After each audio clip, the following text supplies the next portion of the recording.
My name is Colby Higgins, and I was born on March 18th, 1993 in Bradenton, Florida. Attended Milton High School and went on to the University of North Georgia to get a technical theater degree for college. On April 29th of 2016, I was partying with friends and ended up falling off of my apartment's third-story balcony, and that left me a T4 paraplegic. T4, so I'm paralyzed from about here down. And then after that, I was sent down to the Shepherd Center in Atlanta for a 3-month inpatient stay. For that first month that I was in the hospital, I was just hopped up on so many drugs that I don't have any memory of what happened from the moment that the accident happened until about 25 days later. But I woke up in the hospital down at Shepherd once I had gone to Atlanta, like I said, like a month later. So I wasn't impacted by all of the terrible stuff that came along with the injury itself.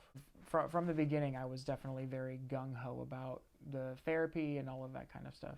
The thing that most people don't understand is they'll see someone in a wheelchair and they'll say, oh, they can't use their legs, they can't walk around. Like, not walking is pretty much like the easiest part of being paralyzed. There's a lot of other stuff that goes into it.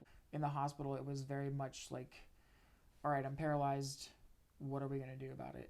One of the biggest therapeutic things that I've done, especially for myself so far, is get involved in some kind of physical activity or sport.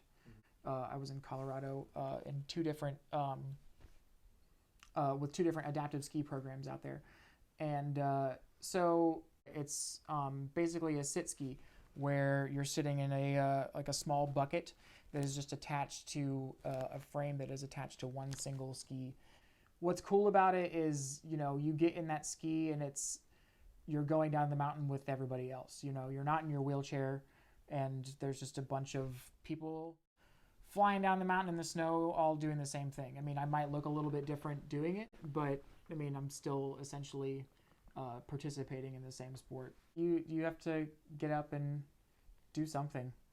You can't just sit back and let your life fly past you.